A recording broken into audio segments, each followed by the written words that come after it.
All right, folks, welcome to the What the Futures podcast, recorded in the UPL studio each and every week. I've been looking forward to this episode the last couple of days.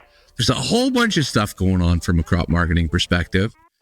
We got some stuff going on from, I don't want to call it a personal perspective, but some stuff's going on. We got a conference agenda. I've got Evan Boyle on the show from SimpleHedge. I got a doozy for you, so buckle up.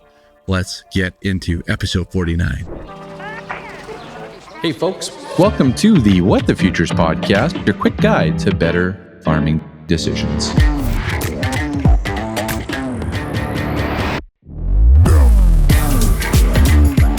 All right, folks, welcome into the episode here. Of course, this is the What the Futures podcast, your weekly dose of clarity in the complex world of crop marketing. I'm your host, Ryan Denis.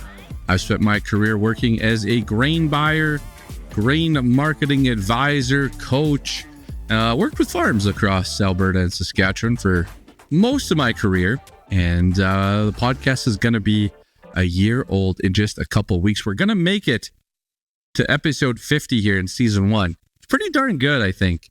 If you had those weird elf episodes that I did, way back last Christmas, there's more than 50, I suppose, but I don't think we'll get into that here again this Christmas. We'll see, but we'll see if the elf makes an appearance or not. Of course, I got a great episode for you here. But before I go too far down the path, I know that ranting on the podcast is not fun for anybody. It's not really fun for the listener, and not fun for me. But there's just something going on here this week that I want to talk about. Hopefully, no, it won't be for the last time, unfortunately. But we'll talk about that here in a few minutes. I got to wrap my head around it. I've got Evan Boyle. Of course, he's with SimpleHedge.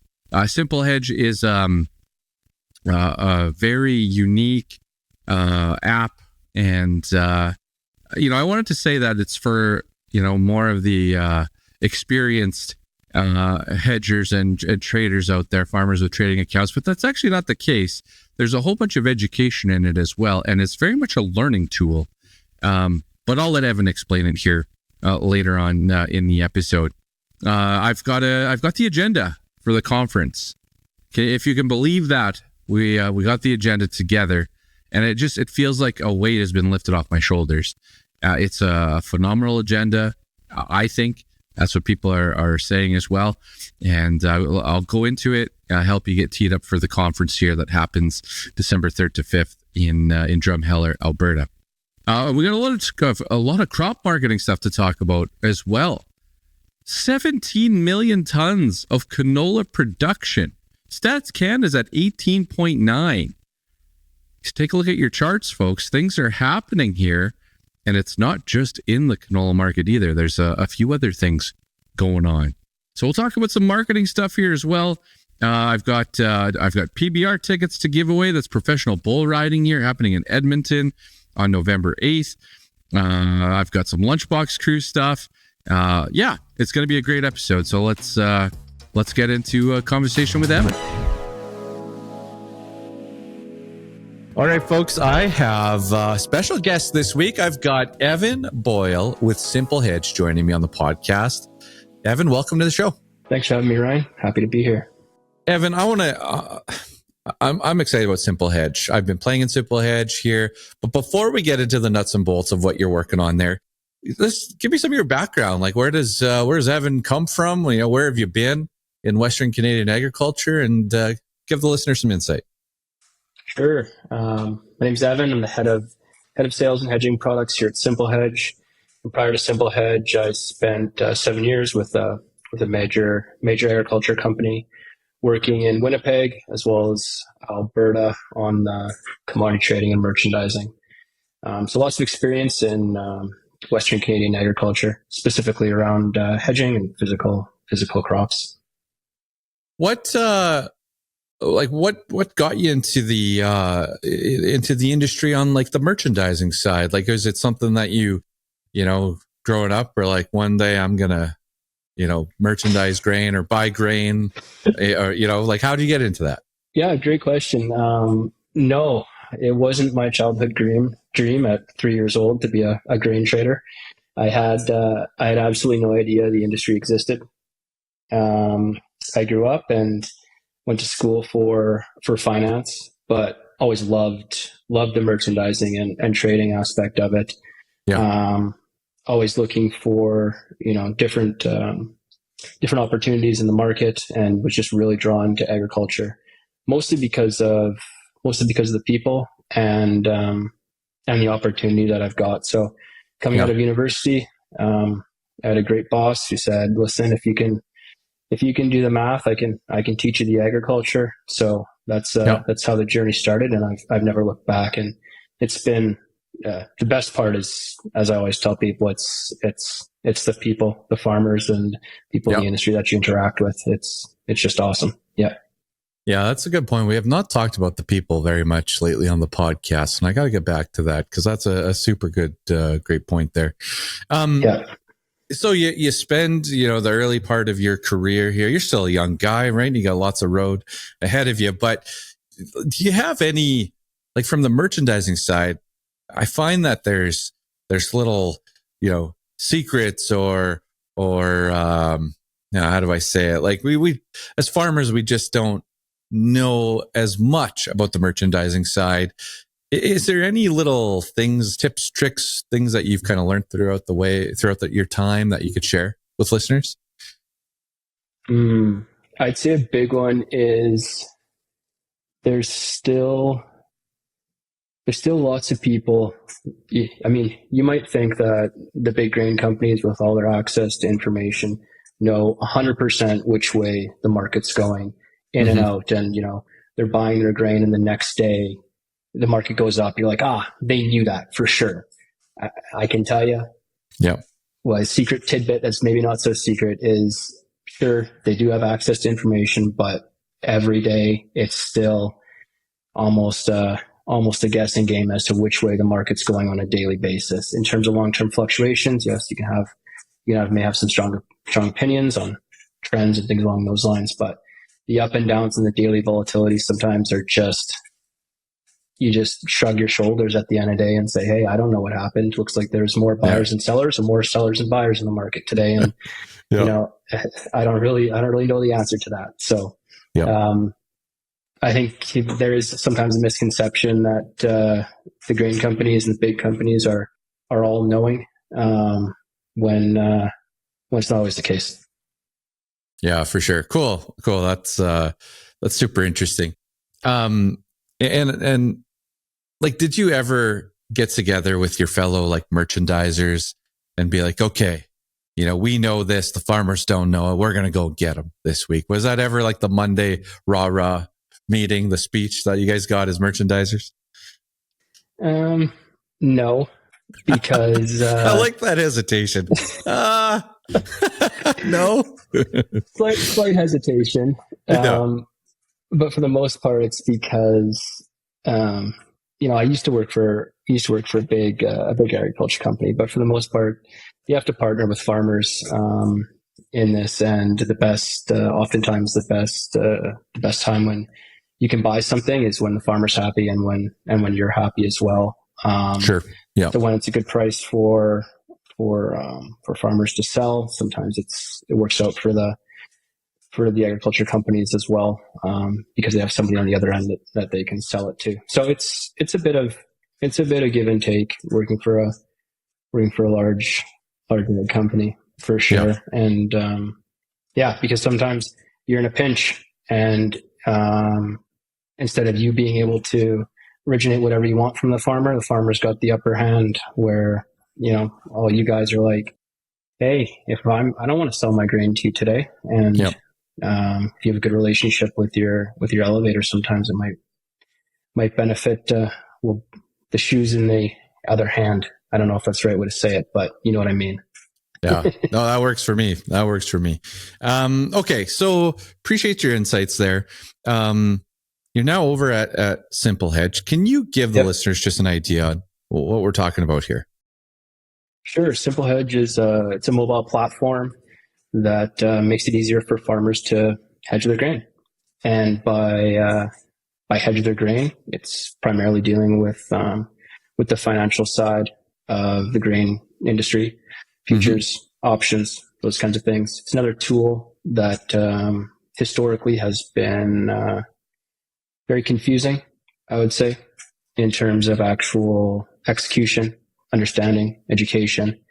SimpleHedge aims to bridge that gap by providing a very simple platform for farmers to start to understand how they can use these tools to actually reduce their risk on their farm, which is a common misconception that I see as well, Ryan, talking to plenty of farmers every day, where it's like, hey, I don't know if I want to do this. It's too risky.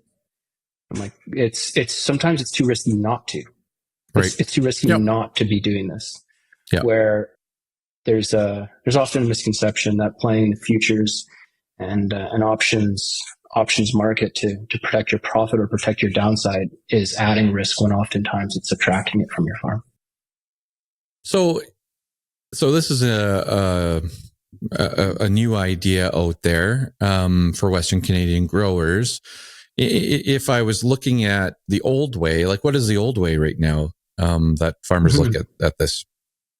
Yeah, so the old way is typically you would call up if you are using there's a couple of ways you can access some of these pricing tools or futures and options today. One of them is through a traditional brokerage, such as I don't know, RBC, or there's a couple of other guys out there. JGL. And JGL Capital, who's actually one of our preferred, or our preferred broker in Canada. Okay. So that's one way to access it. The other way is you can access some of these pricing tools, they're called, through elevators.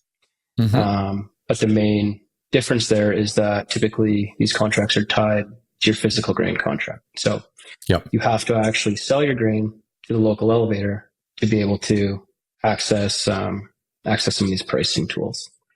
So that's the old way. And typically, if you're transacting with a broker or with the grain elevator, you call them up, you talk to your grain rep or your broker, you place a trade, sign on the contract, and then you sort of wonder, like, okay, what happened? Apparently I signed on the contract and I have this pricing option or future or something out there, but like, what do I do now? That's like the typical thing. And then you might get a call in like a couple months, or you might follow up depending on your relationship and be like, hey, I signed on that thing like a couple months ago. Like, what happened with that? And the new way with SimpleHedge is you can call up your broker, JGL Capital, who's our partner in this case, execute trades directly with them, or you can send communication through the app for JGL to execute on your behalf. And your app will update live with all your positions and hedging, and you can see it live, what your P&L is, exactly what's going on, and how it actually counts against your physical grain production. So there's no more guessing as to what's going on. You can actually watch the fluctuations every day to see, hey, if I bought a put and the price of canola goes up, what happens to the actual option? And that's how you learn. It's not by, there's only so many, what I found is there's only so many seminars you can attend. There's only so many 3-day, 4-day conferences where it explains stuff to you. But at the end of the day, sometimes you just got to jump in, take the leap, get in there and just start spending some money and start spending a little bit of money to track your position every day to really understand how these things work and how they can affect your farm.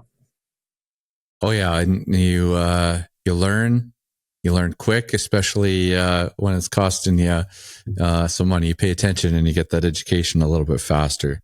I know when I chat with growers, I tell them you don't have to go whole hog here. Like you can do quote unquote a load or a contract and just experience it, feel the emotion as well of the market moving on you and getting that update. Evan, so now for what I would call the old way is I get a statement. It gets emailed to me every night between like 6 and 8 p.m. And so that's my futures, my brokerage side. And then I also have my physical contracts for the farm in another spot.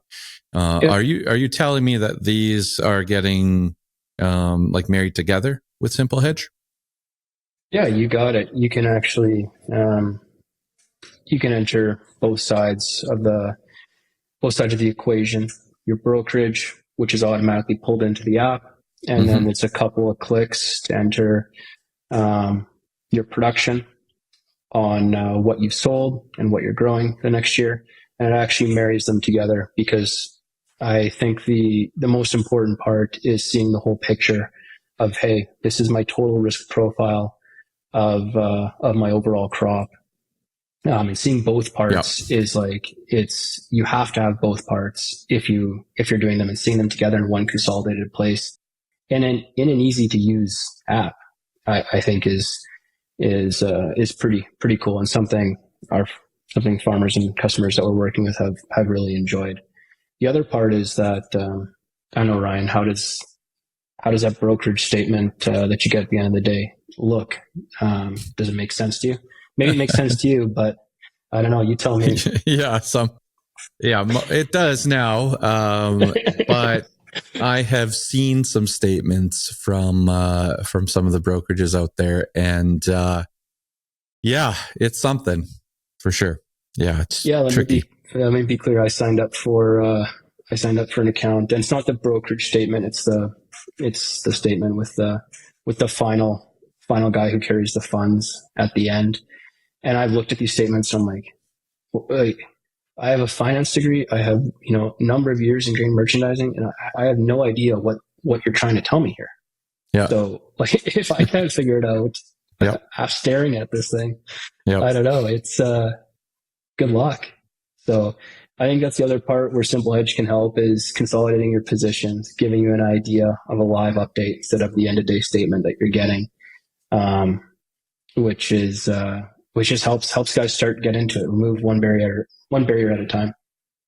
Yeah, the one thing that I run into quite consistently is people forgetting what they have, what they've done, especially when it's partnered with a line company, because when you're chatting with those folks, it's someone who's out there procuring and, buying grain, and then they happen to have 350 customers, and they happen to have a couple dozen with, a few different trades on, or a few different scenarios, strategies working. It's a lot. It's a lot for someone to handle. And so for sure. I also noticed I've had farmers where they get, a grain check or a mystery check. Those are always fun. I love when my dad calls me and he's like, yeah, we just got a check here and I have no idea what it's for. And I'm like, yeah, that was the put option that we got rid of. So yeah, sorry, dude. There it is. So that's good when it's a check, but it also happens the other way too, where when it's a negative and a subtraction. So I see that where people forget.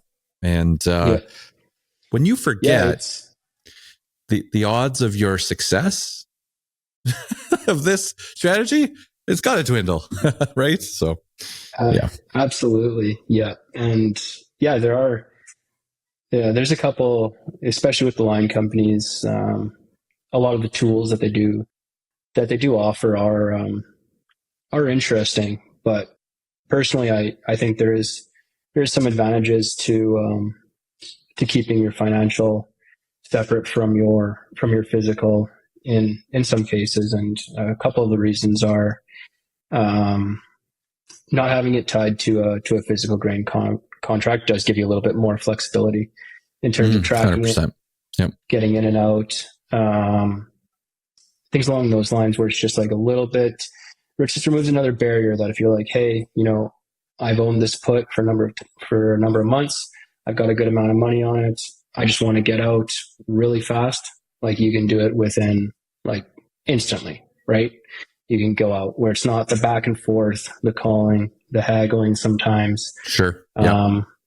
Things along those lines. And the other one I found with not having it tied to a physical is that, come harvest, you do have similar protection if you do hold it until harvest, and it does keep your options open in terms of if you have multiple grain elevators or crush plants around you, where you can still look at different opportunities at the last second. Maybe someone's offering a different special that's like protein or grade or something along those lines, right? It leaves you open to really increase that flexibility and choose who you want to market with instead of being tied to a specific elevator at the end of the day.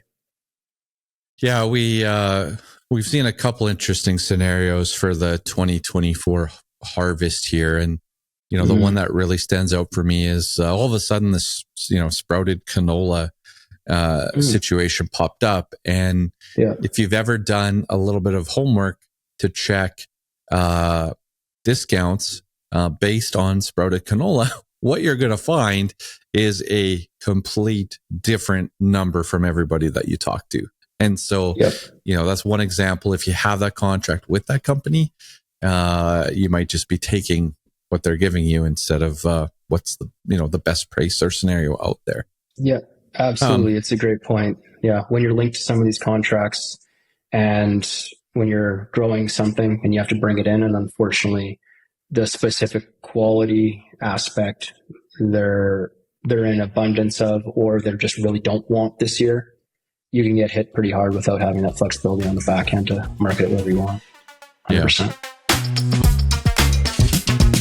Yeah. All right. So what's cool in crop marketing here for the last portion of October? Well, honestly, folks, there's a few things going on, but let's talk about, let's get into the canola.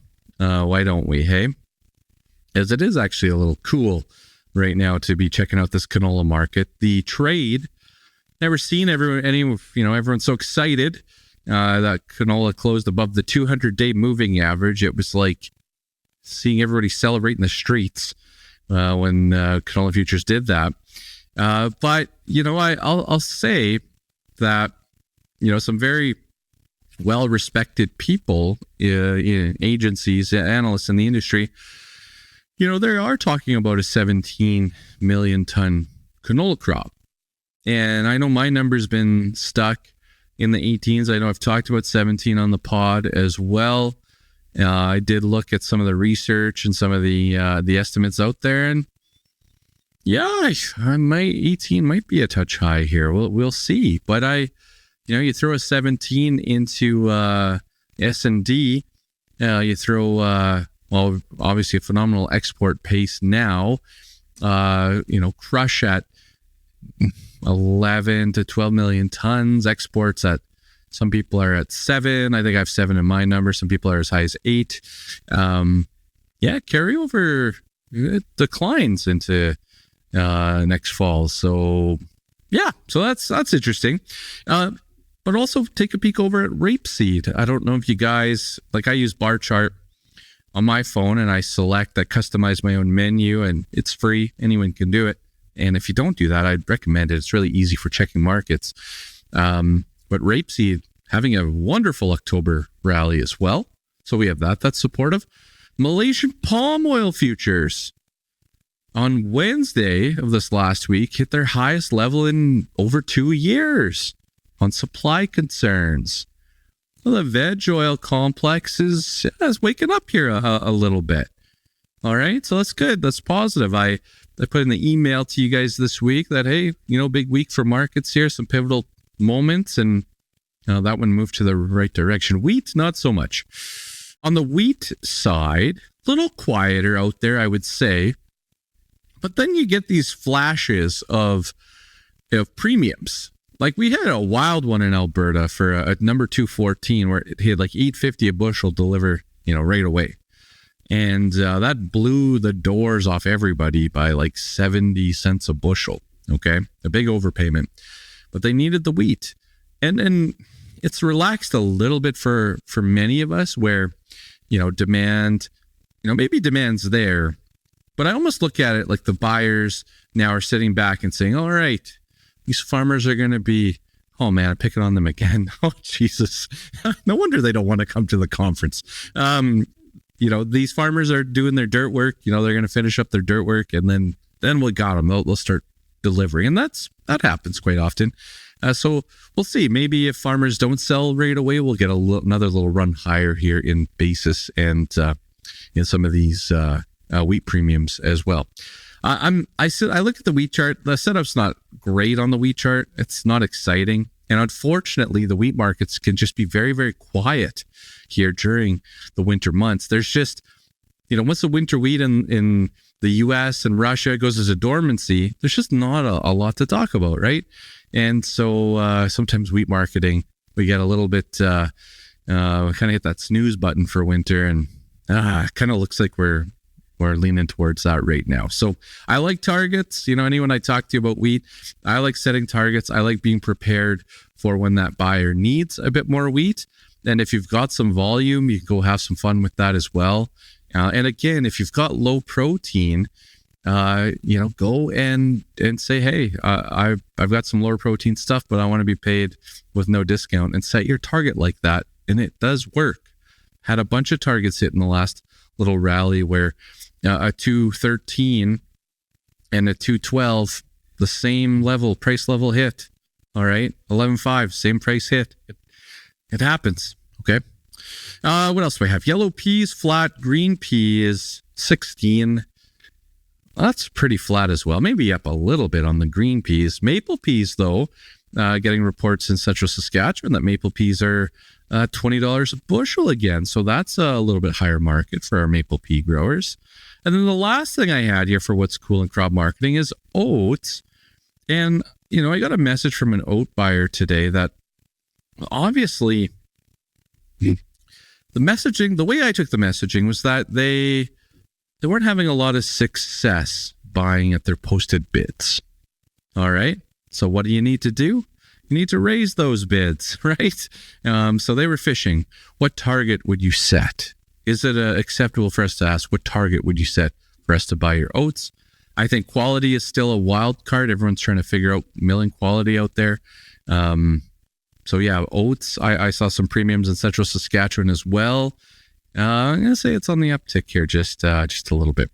All right, so that's what's cool in crop marketing for this week. And now a word from our show sponsor, John Deere. Did you know you have a precious commodity on your land? I'm not talking about crops. I'm talking about your data. Every day, your fields and machines are giving you valuable data. And what you do with it can affect costs and yield potential. Thankfully, there's John Deere Operations Center. It's an online farm management platform where you can connect your equipment, your fields, and your operators. It's a single place to stream all your data. A place where you can monitor equipment, track work in the field, even analyze your results. Check it out at johndeere.ca. All right, folks, hit that subscribe button for me. Why don't you? I post weekly updates through email or on the podcast. This thing goes out every Friday on YouTube.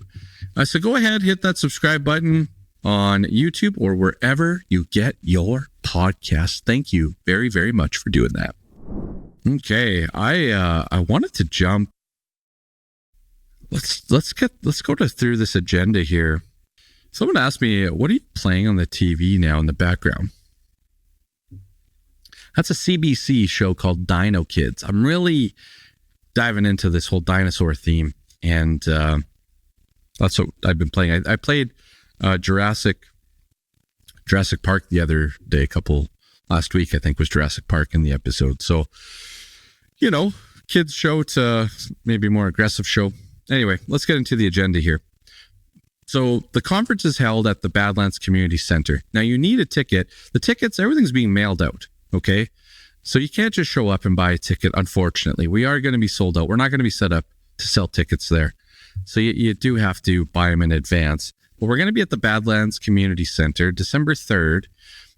We kick off registration at 5:30 p.m. All right. And then from 6 to 9 is our opening night reception, sponsored by Rabobank. Okay. In our keynote, I mentioned this a little while ago, but Roxanne Leverse, the head of Rabobank Canada, her title of her presentation is "What is your risk tolerance?" Roxanne's actually going to join me on the podcast here in 2 weeks. I think she kicks off season season 2 of the podcast. So we'll get into it then. But we've got grazing boards. We've got the bar open. We also have a little something special that night as well.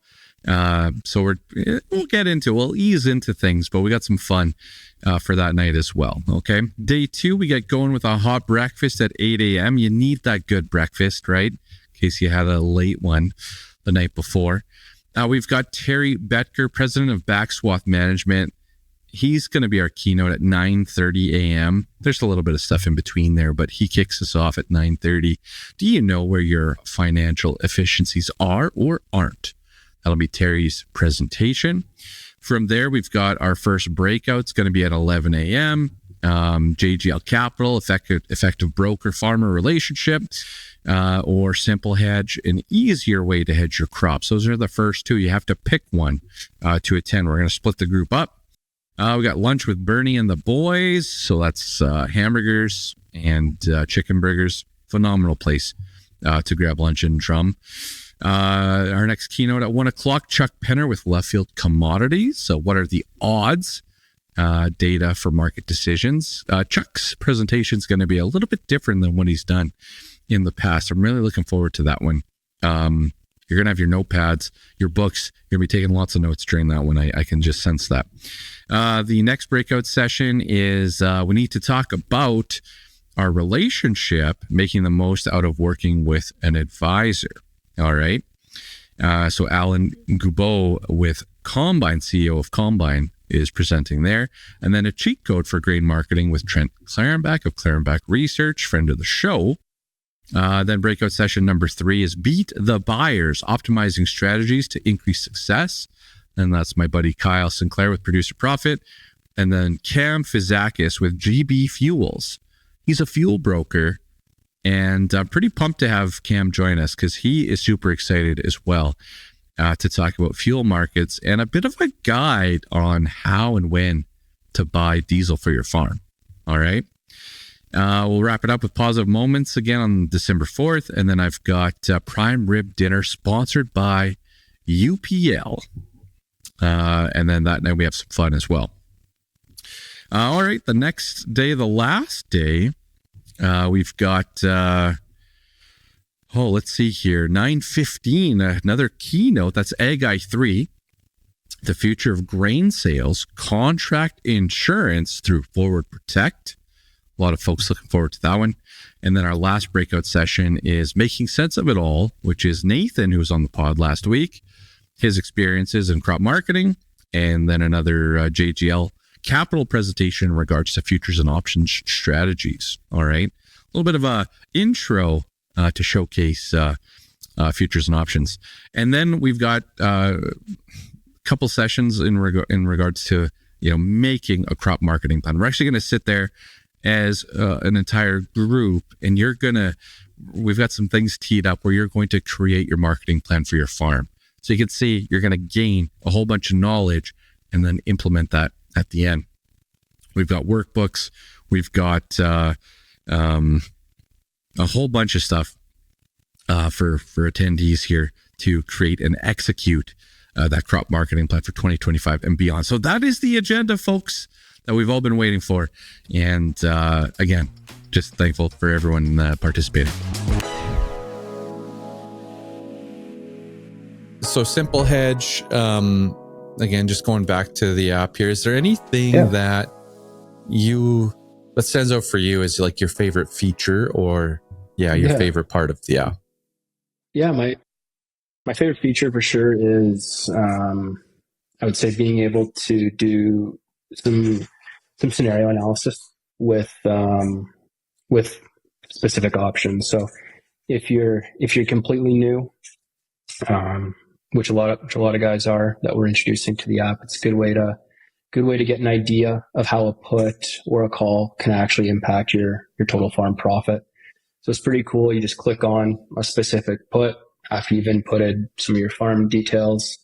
And we actually have some sliders on the app where you can slide the price to the left, slide the price to the right, slide the percent hedge to the left, to the right, and it'll automatically do all the calculations for you.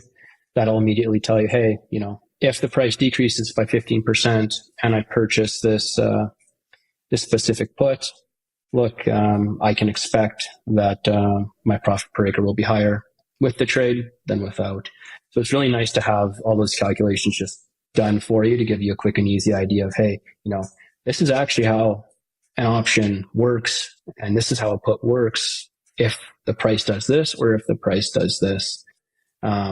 Just helps to really, really get guys, once they see the graph and their mind starts, you walk you through some scenarios, they're like, oh, okay, I understand how it works now, where previously, they'd heard about it, they sort of understood it, and then all of a sudden, they see the graph, and 10 minutes later, these guys are put option experts. Yeah, you bet. Nice. Okay. I'm scrolling through the app while we're chatting here as well. Yeah. And so, if I'm a grower and, I don't have a brokerage account open right now. Yeah. A SimpleHedge is there a way where I can start that process through the app as well? Absolutely. Yep. If you do have the SimpleHedge app open, all you have to do is go to the far right.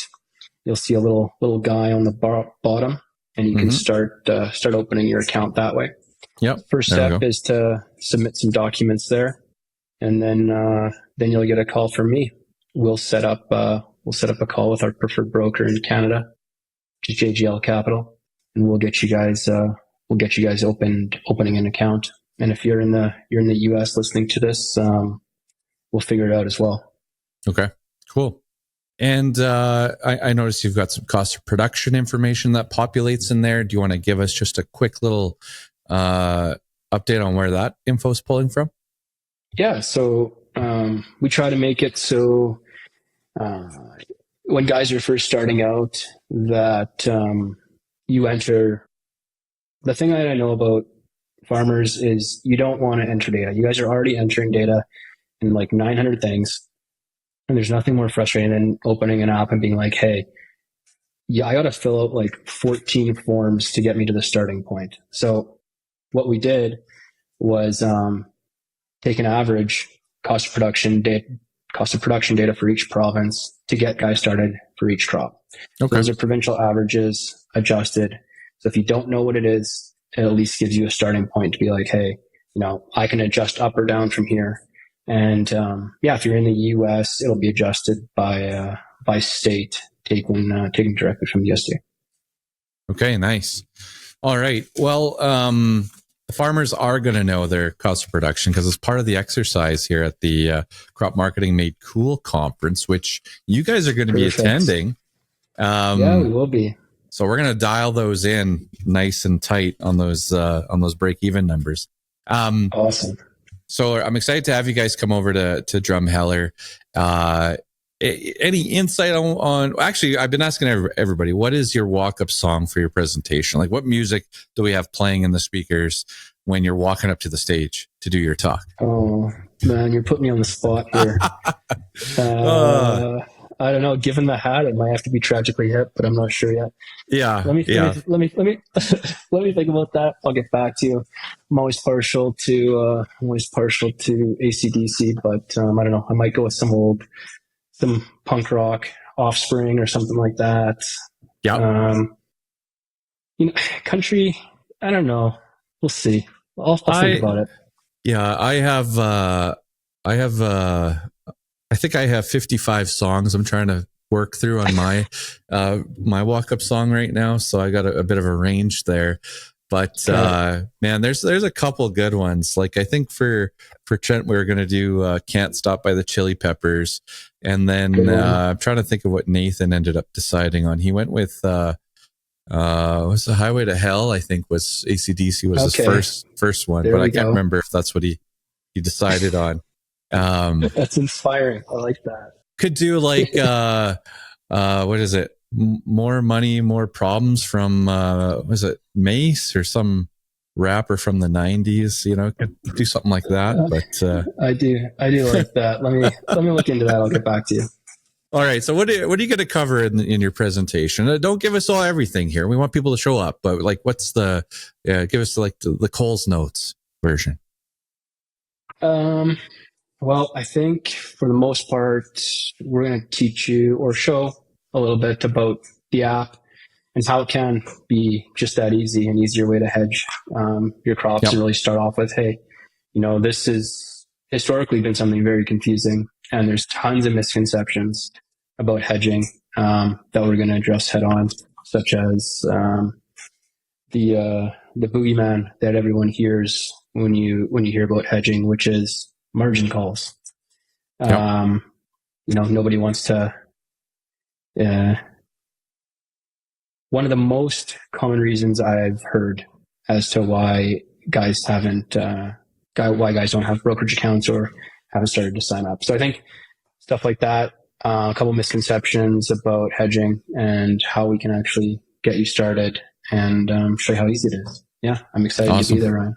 Awesome. Well, thanks for your time today, Evan. I know Canola had a good day today. Like, do you have great day? Yeah, anything market wise that you noticed this week?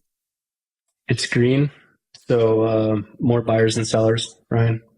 Nice. I'm going to quote that on Twitter. I'm taking you on Twitter for that one. Yeah. Okay. Sounds good. Yeah, I don't know exactly. Like I saw some EV stuff between China and Canada that maybe was a bit positive towards relations, or we'll see. Yeah, it's interesting. Like the canola exports have just been absolutely wild, cruising. Yeah, but I've always sort of thought that, when I worked for a large ag company, and you see a massive scare in the future where they might shut off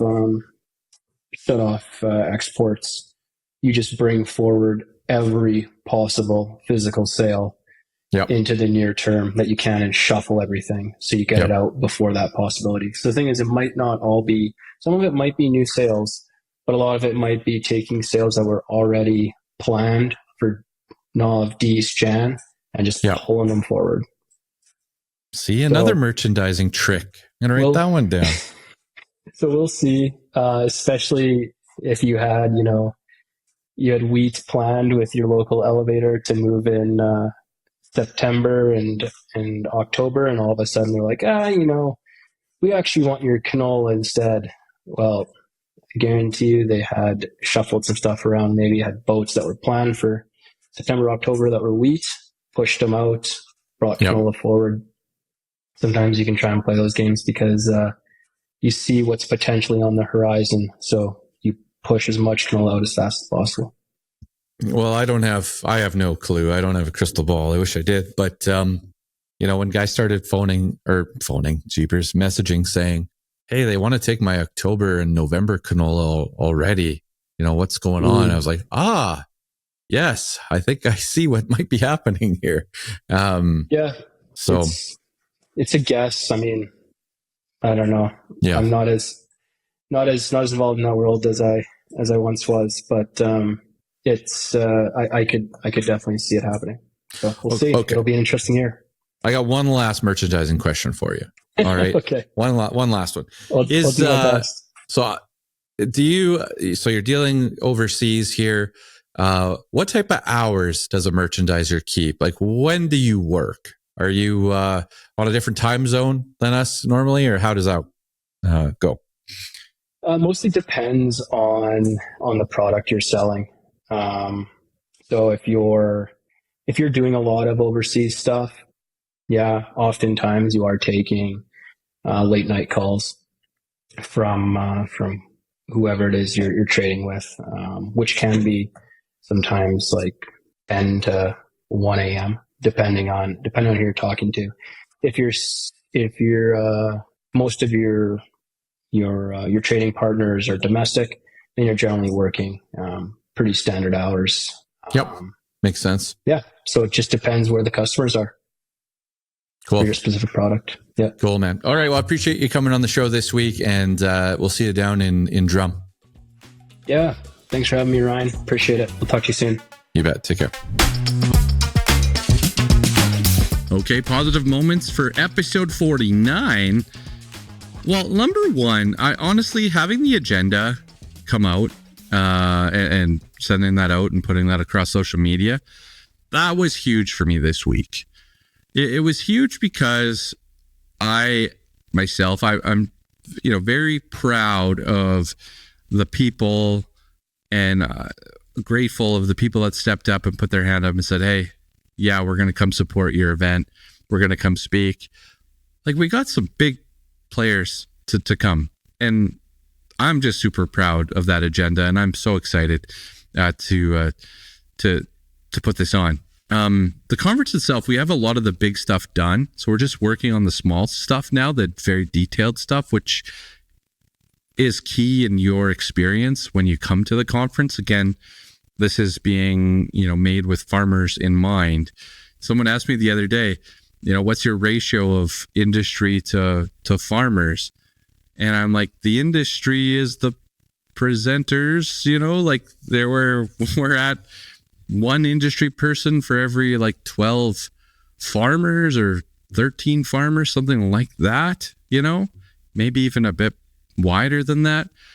Some of these things that you guys go to, they're 60-40 towards the industry. I heard an 80-20 towards the industry as well, right? So a lot of industry folks love the industry, but not for this conference.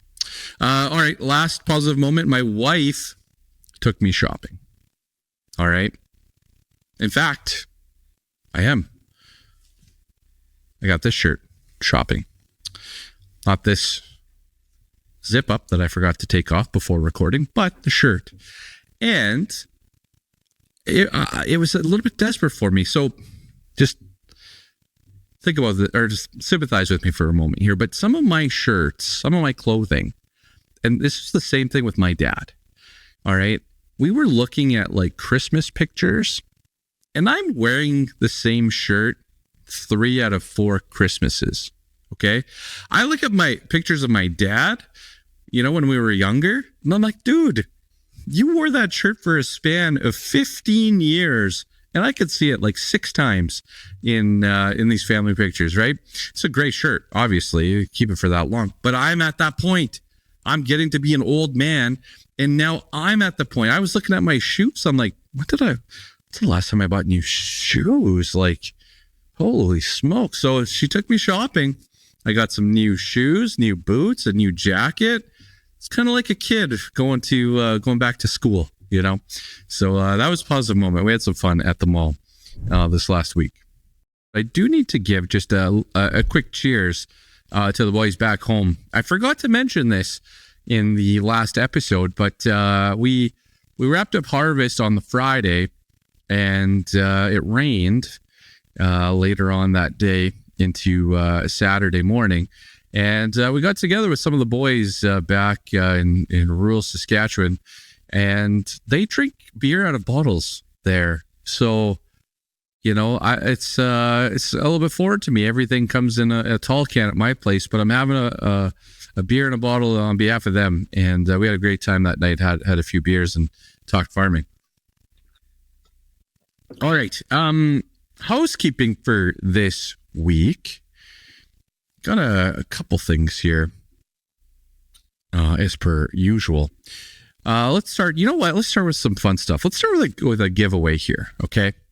So apparently, at some point last year, a very long time ago, I acquired some tickets, a fair amount of tickets, to go to the professional bull riding event in Edmonton at Rogers Place, and I've got a bunch of tickets to give away because I kind of forgot about it. So they're on the drink rail. So on the upper part of that first of the lower bowl is how you would say it. They're in the corner along the drink rail. Okay, just visualize this with me. You're sitting there. Right behind you, it's slightly to the left, but right there is the bar and the food, actually. And then right behind that is the bathroom. Okay. When I was at Rogers Place the other day, I ended up sitting right around that section, and I was checking it out. It's going to be great seats for bull riding. So Friday, November 8th, it is in Edmonton, Alberta. So, you're going to have to travel if you want to go. But all you need to do, if you are interested in these tickets, I'm going to give them away as 4s. Okay. 4 tickets per. And I'm going to do 3 giveaways. So it's 12 tickets total. All you need to do, I have not brought up the text line in a very long time, but go to 1-855-606-1889, text in the word bull, and that's it. That word leads to some positive vibes for our markets. We love the bull market. We're going to go watch some bull riding on Friday, November 8th. If you're in town, if you're coming to Edmonton anyway, hey, why not? Put your name in for the draw. Again, we're going to give away 4 tickets per winner, and we're going to draw 3 different winners. I'm going to draw for that for next week's episode, which I'm actually recording as per usual. It'll be on the 30th. So let's put 6 p.m. on the 30th. You got to get your text in the word bull to 1-855-606-1889, and that'll get you in to potentially win some tickets to watch some bull riding. Last time I went to a bull riding event, it was in Edmonton, and the bull hopped over the fence while we were there. We were not in, we didn't have that great of seats. We were in the upper deck, but that bull went and did some damage. Some people got hurt that time. That was the last time I went to a bull riding event. So I'm sure that won't happen this time. Definitely not at the drink rail. We'll be fine. We will be fine. All right. How do I address this next part? All right. So I'm not going to spend a bunch of time on it today, but I do have a little bit of an update here. I did respond. So Kevin Hirsch wrote an article in the Western Producer about a company, a broker that was late making payments to farmers. Didn't name the individual or the company because he said that, the folks in charge were doing their best to get everybody paid back. Okay. So I got 2 parts to this. The one part is that I was also fooled by that individual. If you guys remember in the podcast, I talked about it, and their marketing person reached out to me immediately and said, "Hey, no, we're trying our best here. We did have a hiccup." Remember back then it was accounting hiccups. It was, "Oh yeah, we just made a mistake, but it's nothing major." And I gave them the benefit of the doubt. I said, "Hey, they reached out to me. They were proactive. Maybe things are okay actually." And that was not what happened. So I did message Kevin on X and said, "Hey man, maybe try calling the 1-800 number over there, because last I checked, nobody's picking up." And they fooled me. Don't let them fool you. And we'll go from there. But the second part that I wanted to mention here, and I'm talking about Agfinity, by the way, in case you were wondering. But I was thinking about this last week, and I want you guys, this is part of the show where you guys, you can participate. Of course, you could text in the word bull and win some tickets to PBR. But I just want to know how this sits with you. Because I was sitting here last week and I was thinking about a situation. And what happened, or what transpired, and I'll say, is that, so the buyer side. So a broker brings together the 2 parties. They bring together the seller, or the farmer in this case, and they bring together the buyer and broker a deal and help with logistics. Okay. It's about networking. It's about information. Could be a very great process to be a part of.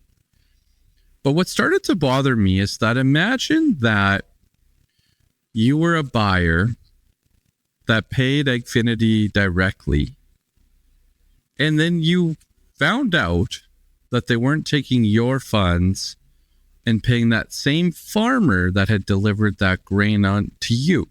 Okay, are you following what I'm laying down here? And then continuing to do business through Agfinity in that same way. And you might sit here and say, "Ryan, they didn't do that.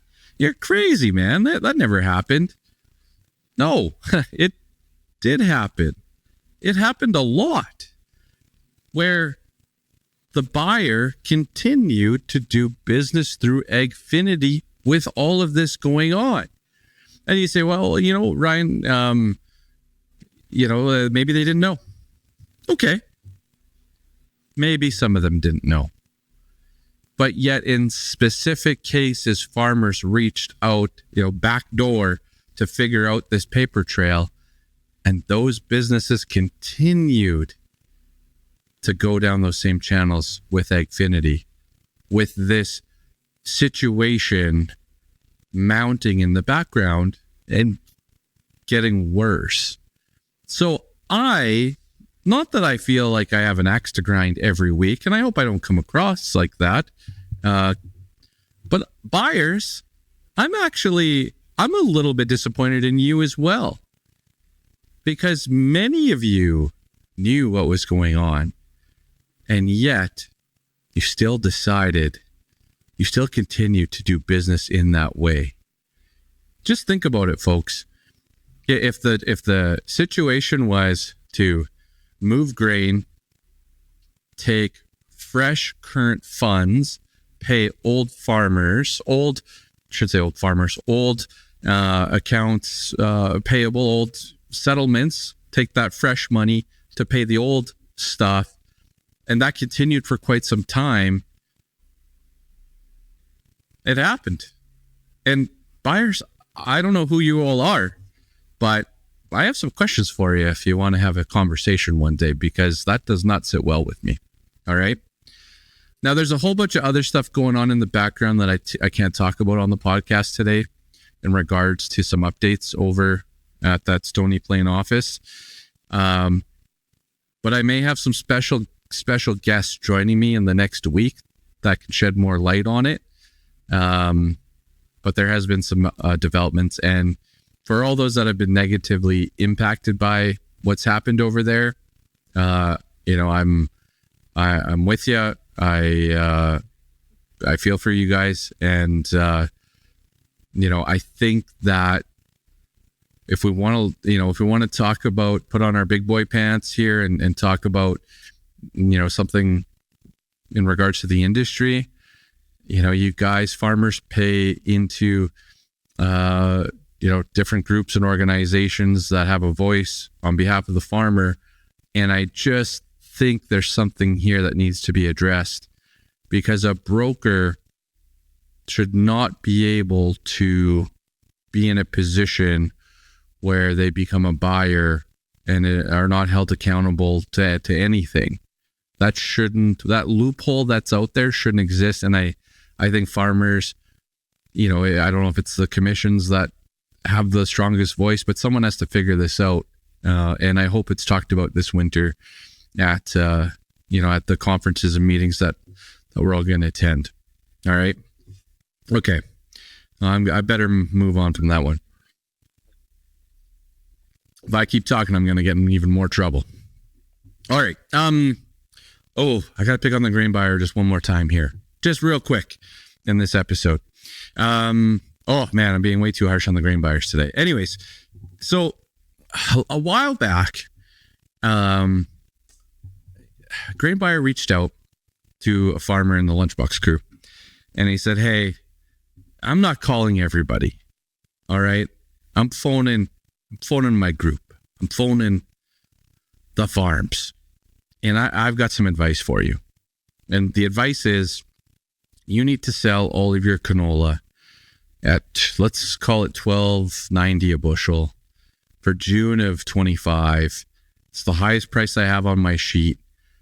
There's stuff happening. The market's going to crater. I called you to give you this advice, and I'm just looking out for you." Okay. Now, that's not word for word. All right.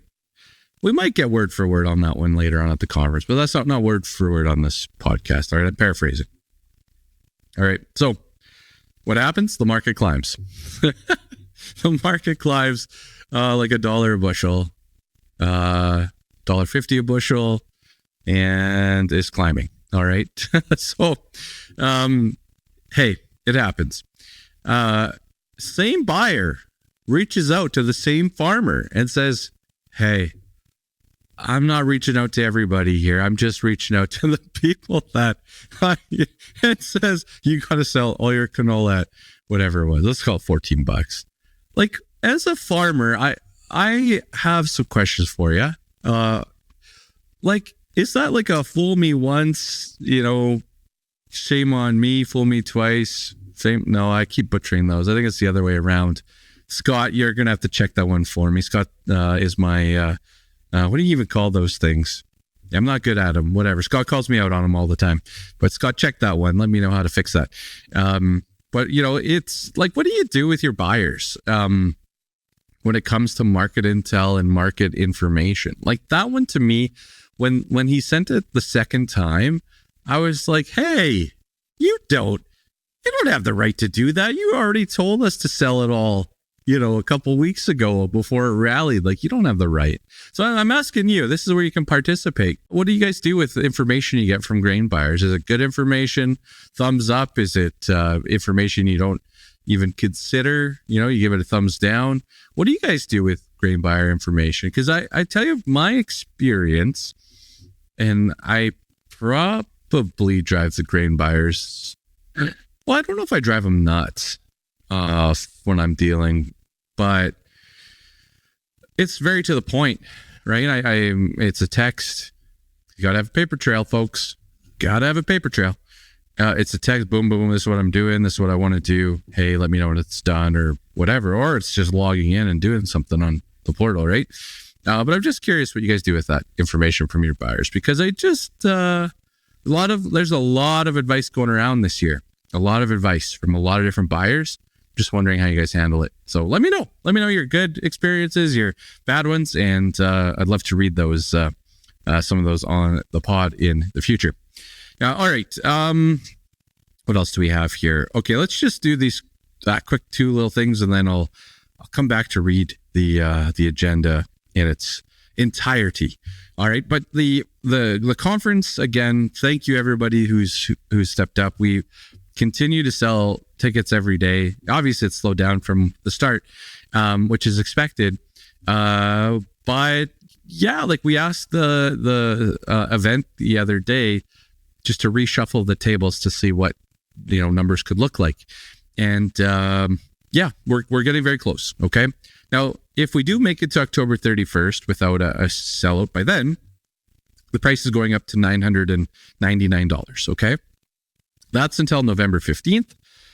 We are done selling tickets on November 15th, or if we sell out. And I did, I got a text today from one guy's like, hey, I think we're taking 5.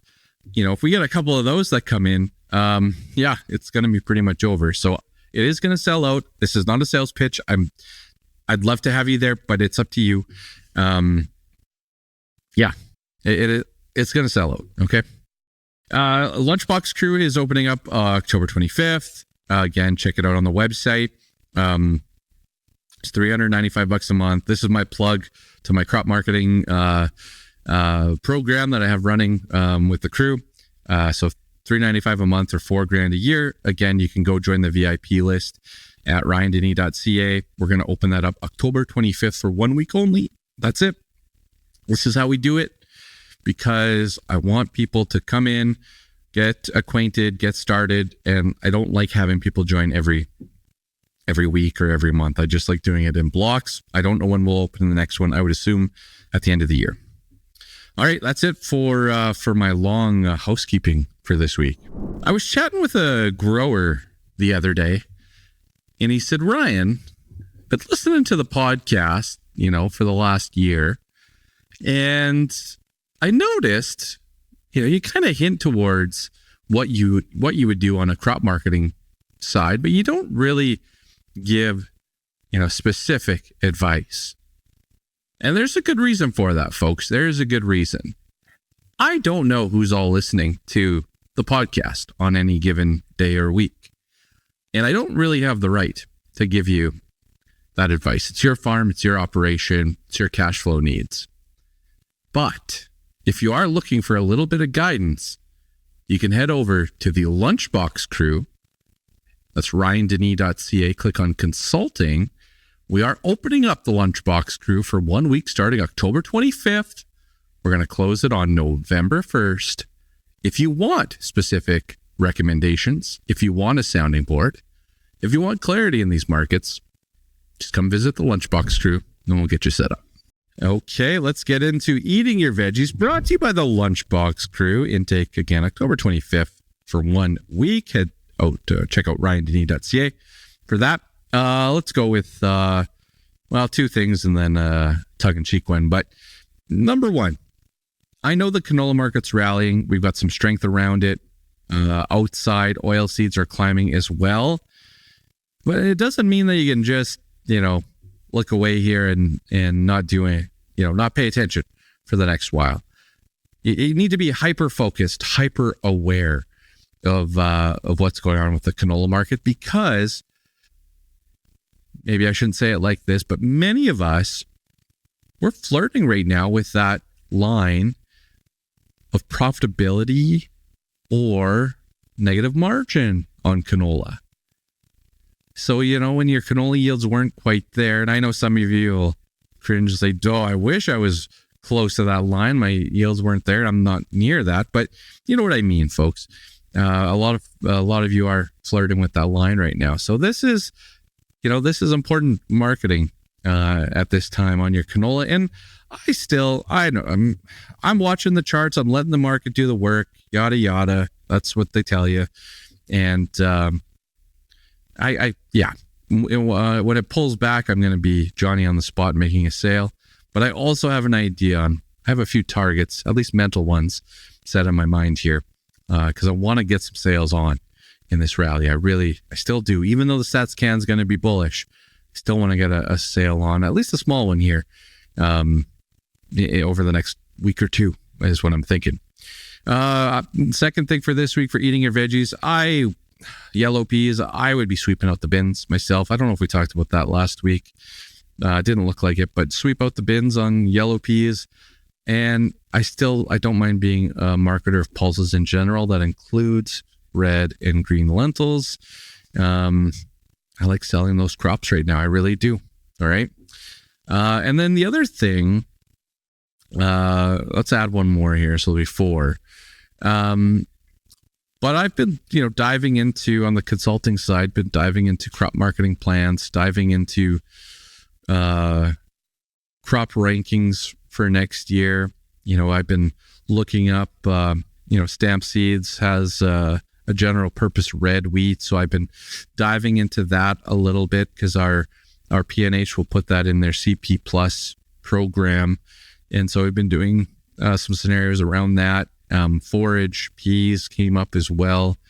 All I'm saying is that it's a time where we're looking at rankings, where we put crops, what do the margins look like?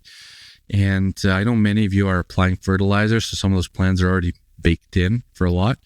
But I am making some tweaks and adjusting some acres and really diving into that. And I think be great if you are as well. All right, folks, if you found this episode useful, please share it with a friend, neighbor, colleague in your local ag community. Spread the word. I really do appreciate it. And if you can go and hit that subscribe button or the like button, that really helps me out as well. Apparently, that's what they tell me. Prices may change, strategies may change by the time you listen to the podcast. So I just need to say that here, because these are markets that change all the time. All right. Most of this is recorded on a Wednesday. If you'd like to be a guest on the show, send me an email. Again, I've plugged the website plenty of times, but ryandenny.ca is where you'll find my projects. Have a great weekend, folks. I'm out.